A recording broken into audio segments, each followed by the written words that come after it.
प्रख्यात समाज सुधारक, राष्ट्र उद्धारक, वेदों के मर्मज्ञ, वैदिक सिद्धांत प्रचारक तथा आर्य समाज के संस्थापक महर्षि दयानंद सरस्वती के 200वें जन्मोत्सव तथा आर्य समाज स्थापना के 150 वर्ष पूर्ण होने के शुभ अवसर पर ज्ञान ज्योति पर्व मनाया जा रहा है। द्विवर्षीय इस ज्ञान ज्योति पर्व पर भारत तथा भारत से बाहर विदेशों में सरकारी व सामाजिक स्तर पर अनेकों क्रियाकलाप व कार्यक्रम आयोजित किए जा रहे हैं। इस उद्देश्य से कोटा में आर्य समाज के द्वारा पत्रकार वार्ता आयोजित की गई है।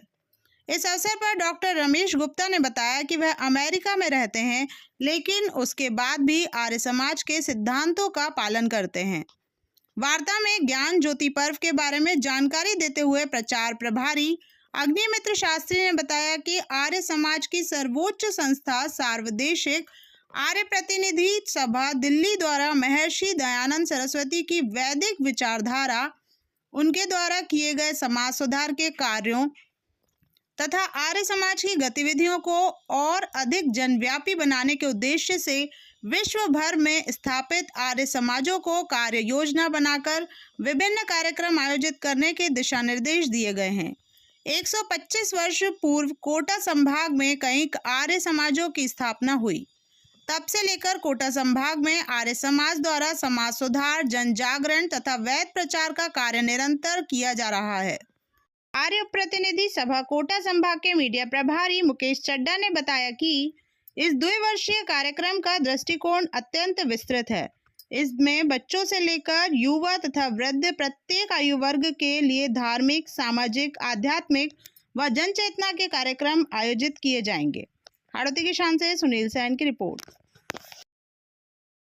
विदेशों में जो यहाँ के प्रचारक थे, जैसे भाई परमानंद, वो कई देशों में गए, विशेष तौर पर बहुत कठिन परिस्थितियों में, जैसे गयाना, सूरीनाम, ट्रिनिडाड, मॉरिशस, इनमें जैसे बिल्कुल ऐसी जगह होती जहाँ कुछ बीज नहीं है, उन परिस्थितियों में उनको इतना ज़बरदस्त आर्य समाजी, उनको भाषा हिंदी आती है, भाषा के रूप में नहीं, कविताओं जो भजन बोलते हैं तब वो, उनका खान पान, देखभाल आर्य।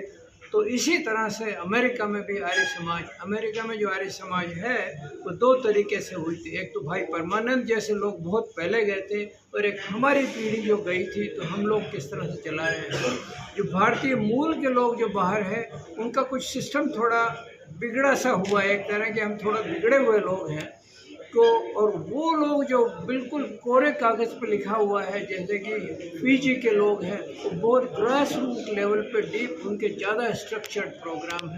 प्रयास वही है, बालकों की शिक्षा, उसके अलावा दूसरे लोगों को मिलाए रखना। और हमारे लिए सिर्फ आर्य समाज ना होकर सोशल भी होता है, हर जगह खाना होता है, हर जगह सोशल प्रोग्राम्स होते हैं, एक दूसरे मिलते हैं। अगर हमारे घनिष्ठ मित्रों में देखा जाए 5, 7, 10 लोग जो बैठते हैं, तो वो आर्य समाज मूल के ही हैं। तो आर्य समाज से जीवन में हमें व्यक्तिगत, पारिवारिक, सामाजिक और ये बहुत आत्मबल मिला है। और यही आपका शॉर्ट में आंसर है। कोटा में आर्य समाज 125 वर्षों से समाज सेवा का कार्य कर रहा है। आज़ादी का समय हो या किसी भी अंधविश्वास के निराकरण का, आर्य समाज की कोटा में अग्रणी भूमिका रही है। नशाबंदी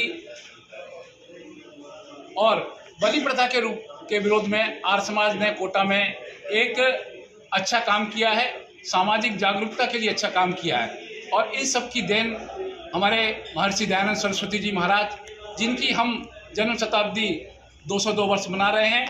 मैं कोटा के नगर विकास न्यास का धन्यवाद अर्पित करूंगा कि उन्होंने एक सामुदायिक भवन का नाम जिस तरह से महर्षि दयानंद सरस्वती के नाम पे रखा, एक सड़क का नाम महर्षि दयानंद सरस्वती के नाम पे रखा। हम चाहेंगे एक चौराहे का नाम और एक पार्क का नाम भी हमारे परम पूज्य स्वामी दयानंद सरस्वती जी के नाम पर हो, जिससे कि यहाँ पर जो कोचिंग्स के बच्चे आते हैं, एक महर्षि दयानंद सरस्वती के बारे में प्रेरणा दें और उनमें आर्य समाज और महर्षि दयानंद के विचारों में एक जागरूकता है। अरविंद पांडे, प्रधान आर्य प्रतिनिधि सभा कोटा संभाग। ठीक है।